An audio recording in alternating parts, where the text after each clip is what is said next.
satu topik dari sini, ya unsur terkecilnya yaitu adalah sales. Ini abang segmented lagi, ya. Yang pertama di bawah baliho ini ada kafe.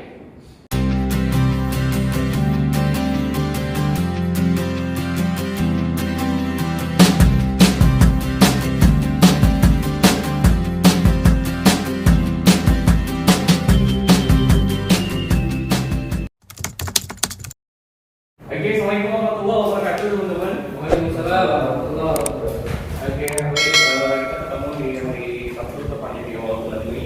Kita sebelum kita membahas tentang perusahaan, tentang bisnis, kita masuk ke sales funnel dulu. Ya, sorry, N-nya 2. Sales funnel ya, atau disebut dengan sales funneling. Ya, jadi pada dasarnya kalau ditanyakan ke abang, bagaimana abang mensegmentasikan tentang pasar, ya? Nah, kita kan pertama melalui tahapan BMC dulu, bisnis model canvas, ya kan? Nah, ketika kita masuk ke BMC, di mana kita nge-breakdown dari value proposition, channel, lalu masuk kepada apa namanya customer relationship, dan seperti itu. Ya, selain BMC, ada lagi kok di Marcus namanya 9 core element. Nah, ya, di 9 core element secara garis besar dikenal istilah dengan PDB. Positioning, diferensiasi, dan brand. Seperti itu. Ya, nah, kalau kita masuk ke dalam tahap ini sebelum kita mau mulai bisnis. Ya, tapi kalau ini kan di CBD itu sudah berjalan. Nah, kita akan ambil satu topik dari sini, ya unsur terkecilnya yaitu adalah sales. Nah, dimana ketika kita udah berbicara sales, ya maka ini masuk ke DB. Positioningnya produk kita di mana? Diferensiasinya produk kita di mana? Brandnya produk kita di mana? Seperti tagline-nya produk kita itu apa? Kan seperti itu, sehingga dapatlah value proposition, ya, atau menjadi sebuah sales point yang kita tawarin ke prospek-prospek kita, ke calon-calon buyer kita, kayak gitu. Nah, berarti ketika ini udah dipegang kartunya oleh seorang sales, nah maka seorang sales kan keluar melakukan operasional, melakukan teknik untuk mengcrawl pasar agar pasar membeli produknya kita, kan seperti itu. Nah, maka sales funnel adalah toolsnya atau catatannya seorang sales di luar sana, gitu. Paham? Nah, kalau kita menjadi seorang security, apa yang menjadi catatan tools pegangan seorang security itu adalah checklist pintu, ya, atau disebut dengan alat apa gitu. Jadi kalau dia ada patroli ke sudut koridor, ada patroli dia, terdata di server. Oh, ini udah dicek sejam sekali, kan gitu. Jam 12 udah dicek. Ke koridor sana, jam 12.05 udah dicek, kan seperti itu kan. Nah, kalau cleaning service, maka checklist kebersihan toilet misalnya, ya kan. Wastafel bersih, ini bersih itu. Nah, kalau sales, ini dia sales funnel. Maka seorang sales yang profesinya setiap hari itu adalah berhadapan dengan manusia-manusia, berhadapan dengan market, yang market itu manusia kan, ya berhadapan dengan manusia pembeli, maka yang menjadi acuannya itu adalah target market. Nah, market bagi abang, ya banyak sih pemahaman para coach kita ya di luar sana dalam mereka mensegmentasikan apa yang menjadi segmen market mereka atau target market mereka, ya. Pertama kita mengenal sebuah segmen market, ya. Contoh produk delivery powder. Siapa segmen market kita? Pembisnis makanan, ya kan? Makanan dan minuman. Oke, makanan dan minuman. Nah, tapi kan ini masih luas, global, kan seperti itu. Oke, maka apa target marketnya? Karena kita berada di cabang Medan, maka otomatis wilayah Medan dan sekitar. kafe menengah ke bawah atau kafe menengah. Seperti itu kan? Outlet minuman. Nah, kalau kita berbicara tentang pembisnis makanan minuman, mie Aceh juga pembisnis makanan. Penjual lontong juga pembisnis makanan. Bakso juga pembisnis makanan, tapi dia bukan target market kita. Nah, kenapa itu tetap masuk ke dalam segmen market, Pak? Ada kemungkinan mereka membeli produk kita juga, siapa tahu mereka berimprovisasi, kan seperti itu. Tapi kalau mereka beli, bagi abang itu adalah bonus dari Allah gitu. Sedangkan kita hanya fokus memukul target market. Nah, ini udah sebagian kecil, gitu. Tapi kalau kita melihat pasar lebih luas lagi, ya banyak tetangga ini bisa beli kok, Bang. Anak-anakku yang di Panipakan juga bisa beli kok, Bang. Kan seperti itu. Tapi kan kita kan pengen menunjukkan sasaran panah kita sehingga dapatlah target market. Sepakat? Nah, ketika sudah dapat target market, teman-teman, ya target market ini ternyata bagi abang nih ya ada 3 dalam mensegmented target market ya, segmented target market. Ini segmen market. Di dalam segmen market ada target market, paham? Nah, target market ini abang segmented lagi, ya. Yang pertama disebut dengan cold market, kedua warm market, ketiga hot market, paham? Nah, ini berbentuk piramida terbalik, teman-teman. Masih ingat Ki, cold market apa? Apa Cold market orang yang belum mengenal. Belum mengenal produk kita. Warm itu yang sudah mengenal, yang sudah pernah merasai. Yang sudah pernah merasai itu belum pernah merasain kok. Cuma mengenal hot yang sudah Yang sudah beli. Nah, di bawah sini lah baru masuk ke dalam kategori customer atau pelanggan. Nah, aku memiliki sebuah scorecard, teman-teman. Ada 3 scorecard nilai kita, ya, dan salah satunya itu adalah buyer. Buyer itu harus menjadi customer. Para guru awam bilang, bisnis yang berjalan itu adalah ketika ada pelanggan tetap yang bertambah setiap waktunya. Ingat, pelanggan tetap. Kalau kita membuat produk spidol tidak bisa menciptakan pelanggan tetap, maka masih ada habibat. Orang beli, tapi orang nggak beli lagi. Berarti ada masalah dengan produk kita. Kualitinya, ya value propositionnya, itu mungkin ada yang masalah. Makanya kita kembali ke GMC. Nah, makanya sebelum starting bisnis ini yang penting kita buat dulu, kan gitu lah. DVD udah jadi, karena kita masuk ke dalam tahap pengembangan, kan gitu. DVD sekarang udah masuk ke dalam tahap bisnis running, karena udah bisa menghasilkan profit, udah bisa mandiri dan udah bisa menghasilkan profit. Ya tidak butuh suntikan dana dan malah sudah bisa masuk ke dalam tahap pengembangan kita sampai ke daerah-daerah lain di sekitar Kota Medan yang mungkin yang sulit terjangkau sehingga harus ada stok di sana, kan begitu. Nah, cold, warm, hot. Ya, cold ini target market kita. Artinya Pak Hartono, pemilik kafe dan kafe, kan seperti itu di Jalan SM Raja. Target market, tapi dia tidak tahu DVD. Maka dia masuk ke dalam cold market. Nah, entah kenapa sih dia ini datang ke sana memberikan brosur. Ketemu sama Pak Tono, pemilik dan kafe. Gara-gara dia dikasih brosur, Pak Tono jadi mengetahui ada DVD. Maka dia udah masuk ke dalam uang. Oke, nah ini ibarat nasi beras dimasuki ke dalam rice cooker, ya kan? Udah masuk ke tahap uang. Artinya apa? Sudah mau matang, sudah mau siap untuk dimakan, tapi belum bisa dimakan.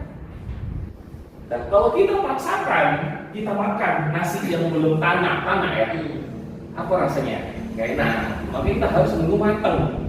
Nah, sama juga seperti makan apa? Pak Tono tadi sebagai owner kafe dan. Maka apa strateginya biar uang bisa jadi kehot? Ini datang lagi. Pak Tono, kita ada program nih Pak. Kalau Bapak beli sesuatu royal hari ini kita kasih potongan sekian, dan sekian. Itu secara sederhana ya strateginya. Oh yaudah deh, gua beli.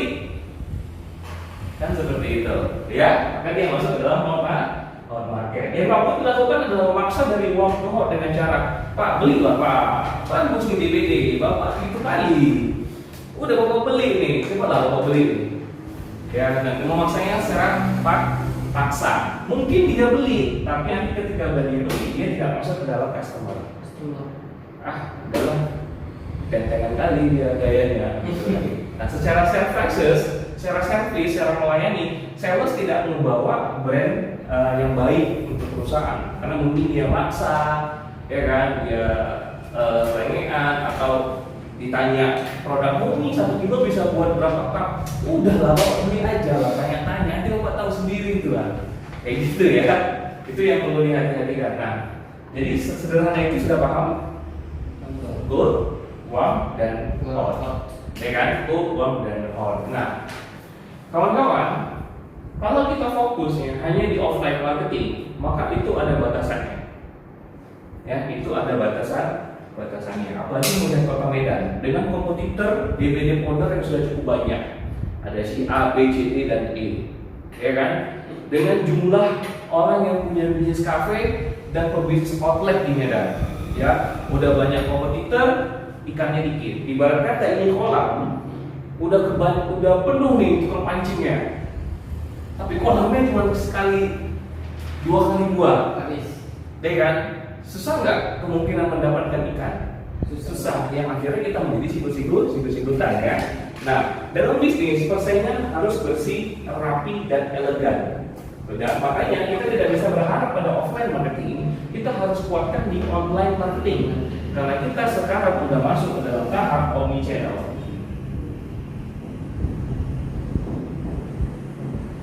Nah, ya, omnichannel itu orang masih suka belanja offline, orang juga suka belanja online, atau orang mencari tahunya dari online, baru closingnya di offline.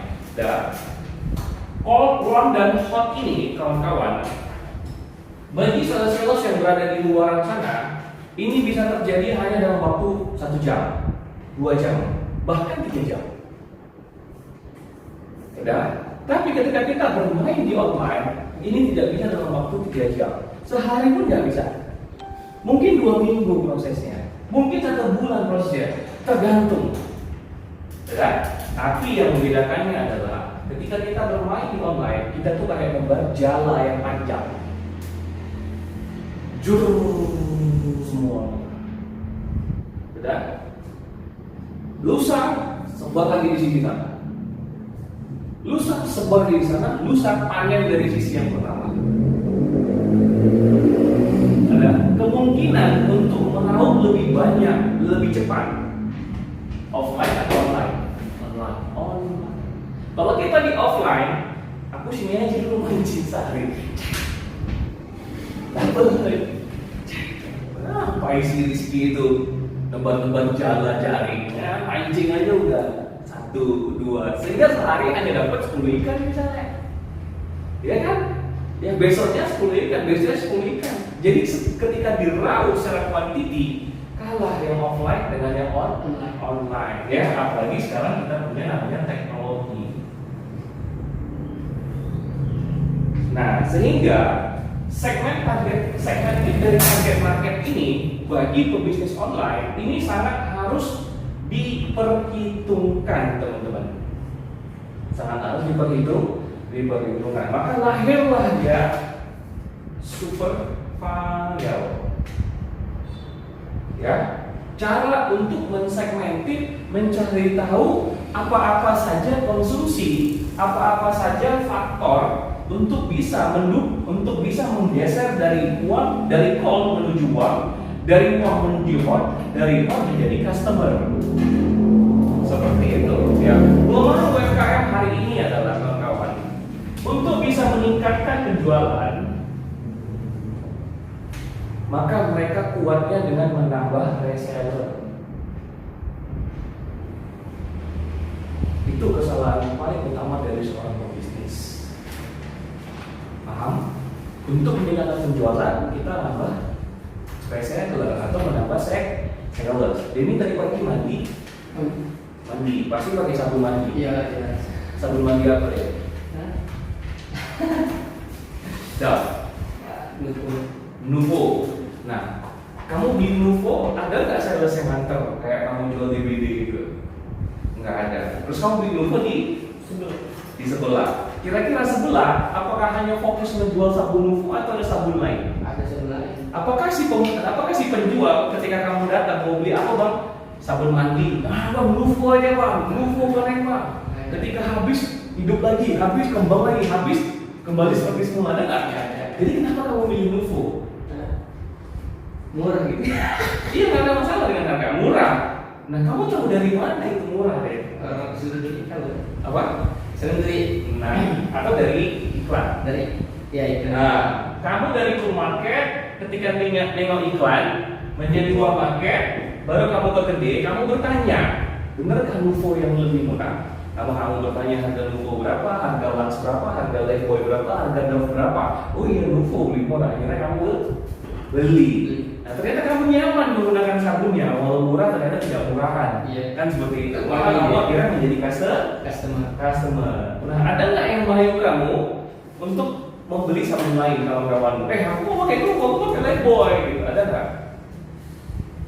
Atau adakah kamu merasakan perbedaan ketika kamu harus berganti sabun? Ada kerasa nggak perbedaan? Wanginya berbeda. Nah, di situ dianya. Ketika udah menjadi seorang customer dan dia loyal, maka dia akan mengenal positioning, diferensiasi dan brand dari produk tersebut. Lebih tahu lagi konsumen daripada si salesnya. Ya, ketika ada seorang yang nganter sabun Nuvo ke sebelah, tanyalah, abang tahu nggak kalau Nuvo ini lebih wangi daripada sabun lainnya?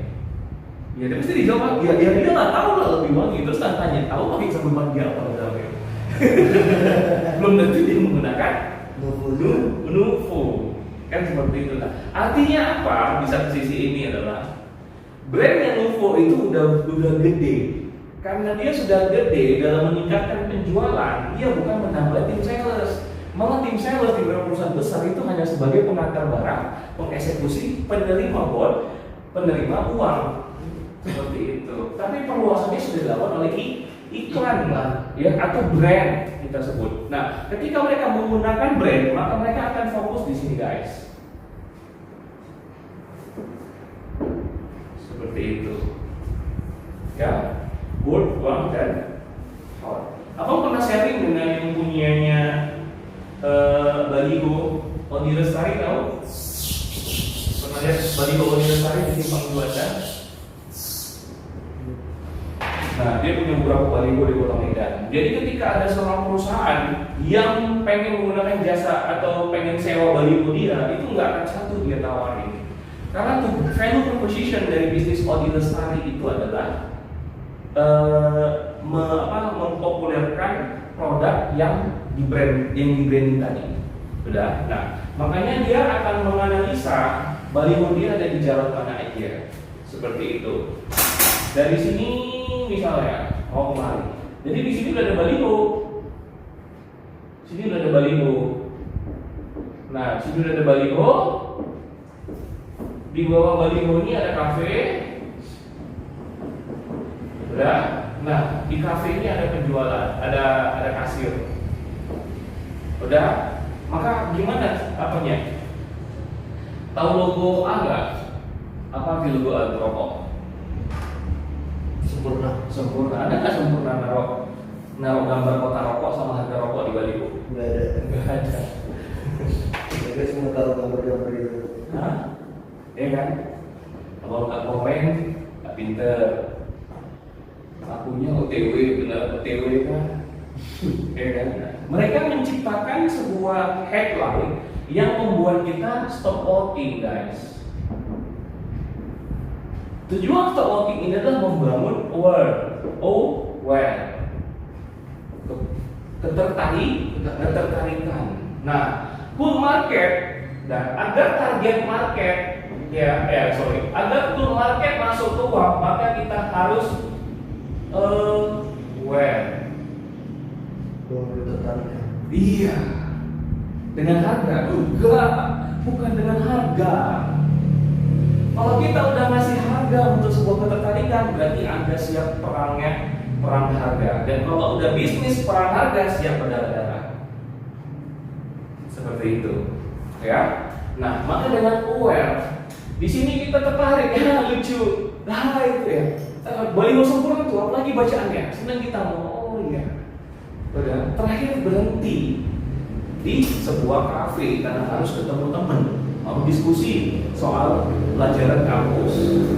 Udah, nah ketika sampai di kafe, nama kafenya itu A2 Cafe, ya, tapi ininya huruf A sempurna, paham?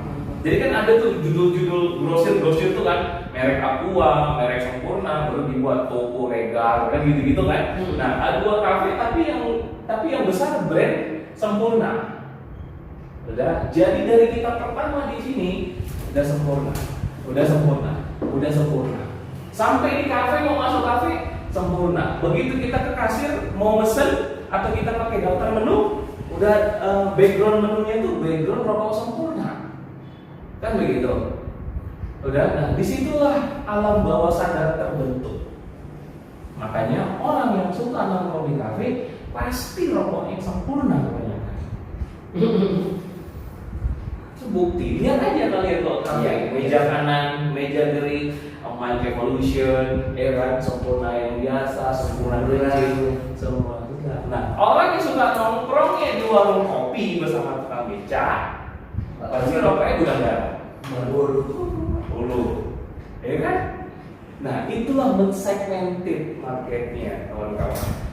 Cara Sempurna menciptakan itu. Terus ketika orang itu datang ke kasir, lalu aku rokok Sempurna lah, aku kasih itu salesnya Sempurna. Enggak. Jadi di sini aware terjadi. Nah, dari uang ke hot, disitulah kita baru ada namanya pengajakan, penawaran, kan seperti itu, atau implikasi banyak. Kita bisa menggunakan skin selling, kita bisa menggunakan AIDA, dan kita bisa menggunakan MOS, banyak di sini. Oke. Nah, yang menjadi permasalahan seorang sales sekarang adalah teman-teman yang perlu diingat. Dia keasikan melakukan teknik closing, tapi lupa untuk menciptakan aware. Kalau hari ini kita tidak menciptakan aware, sama aja ya kita udah nanam, kita berkebun dari bibit kita tanam, ya kan? Begitu panen, kita panen, keasikan panen sampai lupa untuk nanam bibit. Kira-kira ketika kita udah di pokok terakhir kita panen, besoknya mau panen apa lagi coba? Habis, tidak ada. Nah, begitulah permasalahan pada tim sales hari ini. Mereka lupa menciptakan aware, keasikan panen. Jadi ikannya ini udah besar. Wah, udah besar ikan aku nih, ambil. Lupa dia beli bibit. Dan kalaupun dia beli bibit cuma sedikit, itu pun mut-mutan ngasih makan. Karena keasikan panen. Bang, ikan kasih makan, iya nanti gampang. Lupa sehari. Besoknya panen lagi deh kan. Wah, banyak ikan tuh. Lupa lagi ngasih makan, besoknya hari dia panen lagi. Kan seperti itu terjadi terus. Akhirnya ketika dia ada siap panen, lihatlah kalau ikan gue yang kecil kemarin, loh kok pada mati? Iya, seminggu gak dikasih makan ternyata. Kasihkan panen. Nah, di sini sales mulai. Kenapa? Banyak beberapa faktor. Yang pertama karena kesibukan si sales. Ya. Yang kedua, tahulah manusia nih kalau udah enjoy di awal, lupa masa depan, ya kan? Hanya dua itu aja faktornya sebenarnya. Karena kesibukan dan itu makanya diperlukan sebuah activity agar ini berjalan automatically atau otomatis. Nah, sekarang kita bisa buat seperti itu, dong. Sekarang kita buat seperti itu. Makanya di Daily Powder ada budget untuk iklan Facebook advertising untuk menciptakan aware. Jadi ketika teman-teman yang udah sibuk dengan aktivitas transaksional, tetap ada yang melakukan aware, kan seperti itu. Nah, tapi di sini kita tidak boleh bergantung kepada mesin. Itu maksud apa? Kita juga harus mulai memiliki konsep yang harus seperti ini. Ya, jelas. Nah, di sinilah toolsnya. Oke, sekarang kita akan pelajari beberapa bagian-bagian yang ada di sales funnel. Teman-teman boleh lihat. Nah, di aset itu ada audience, ada lead, ya kan? Ada audience, ada lead, ada buyer, ada customer. Kira-kira buyer ini masuk ke target market, udah masuk ke segmen target market yang mana? Buyer. Buyer. Oh, betul. Pembeli. Udah. Leads masuk ke yang mana? Wow. Leads itu diarahin lah istilahnya. Wah, Iya. Audience. Oh. Seperti itu.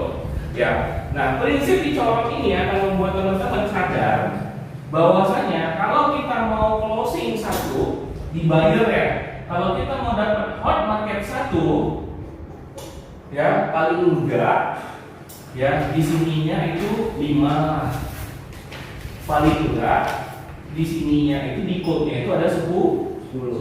Berarti ada 10 orang yang kalian buat aware sehingga mereka bertanya tentang DBD. Dari 10, 5 orang bertanya tentang DBD, ya pasti insya closing satu gitu.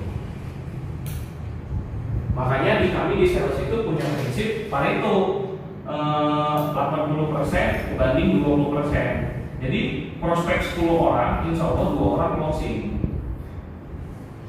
Prospek 10 orang, insya Allah 2 orang closing. Tapi yang nggak di hari itu closingnya. Hari Senin apa prospek 10 orang, Selasa apa prospek 10 orang, Rabu prospek 10 orang, Kamis prospek 10 orang. Ternyata di Kamis closing 2 orang yang kita prospek dari Senin. Nanti itu juga Jumat closing 2 orang yang kita prospek dari Selasa. Ini terjadi terus menerus gitu. Jadi kalau kita berhenti prospek, maka sudah otomatis pembeli kita pasti berhenti. Nah, ketika pembeli kita sudah tidak ada, banyak hal yang harus kita lihat teman-teman. Kita cek lagi BMC-nya, kita cek lagi network elemennya, kita cek lagi suasana apa yang terjadi hari ini di lingkungan atau di dunia ini, seperti itu. Ya, paham? Nah, sehingga di code ini harus lebih besar daripada di code. Barulah dia masuk ke dalam kantong customer. Maka harus kita listing di mana yang jadi customer kita. Nah, yang pertama adalah audience. Di samping audience itu ada value column, value proposition, teman-teman. Ya kan? Ini disebut dengan aset. Nah, di era 4.0 hari ini, database adalah aset. Ya, database adalah sumber emas. Hari ini kalian telah mengcollecting kafe-kafe yang berbelanja bubuk minuman. Dan kalian mengetahui customer kalian semua, itu kafe di daerah sini bang, harga minumannya sekian, kafenya lumayan ramai lah, seperti itu. Sehingga kita bisa sisihkan produk lain, contoh seperti frozen food, ya kan, ataupun yang bisa mengisi kebutuhan-kebutuhan yang ada di kafe. Nah, itulah pentingnya sebuah database. Makanya di sekarang kita harus sudah mulai membuat aset kita atau database kita atau data customer kita itu harus rapi, tersusun dan sistematis. Itu yang penting. Udah, makanya harus dibantu dengan teknologi. Ya. Kemarin aku buat satu di Facebook. Ada 3 hal yang harus kita juarain atau kita kuasain kalau kita mau menang ya di 2024. Platform, database dan teknologi. Ini sekarang dipegang oleh Facebook, Alibaba.com, Amazon.com. Ya, nah, kondisi kita harus seperti itu, harus sustain ke depannya, kita harus menguasai ini. Itu nanti kita akan bahas di aset di sales funnel ini. Oke ya, sebelah aset itu ada value proposition. Sudah, baru ada label. Setelah itu ada traffic. Habis traffic ada customer segment.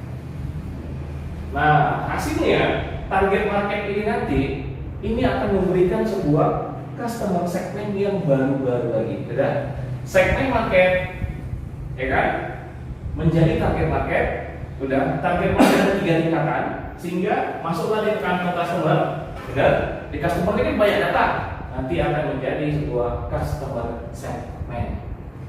Oh, kalau kafe-kafe yang lokasinya di SM Raja, pasti yang hit itu minuman taro.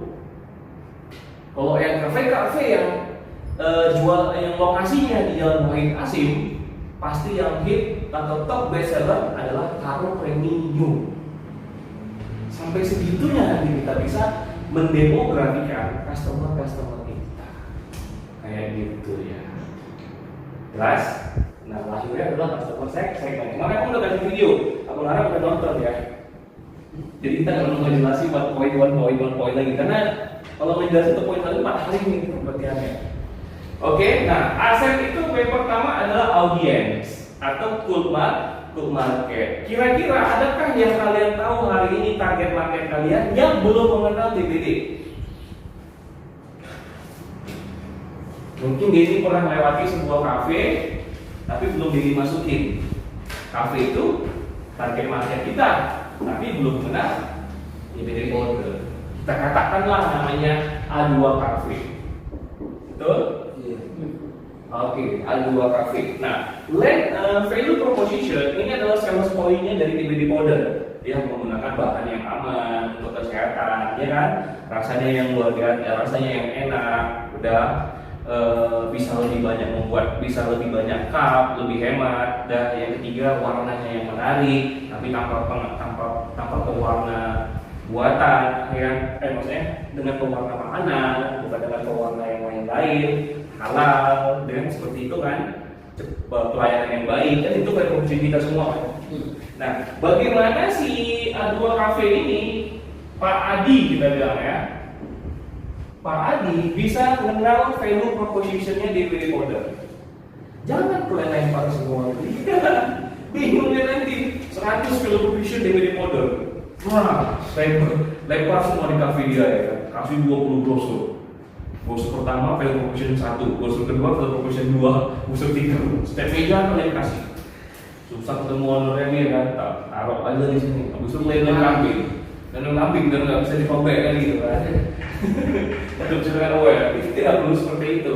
Makanya dia butuh lender atau kontennya apa, seperti itu teman-teman. Ya, nah biasanya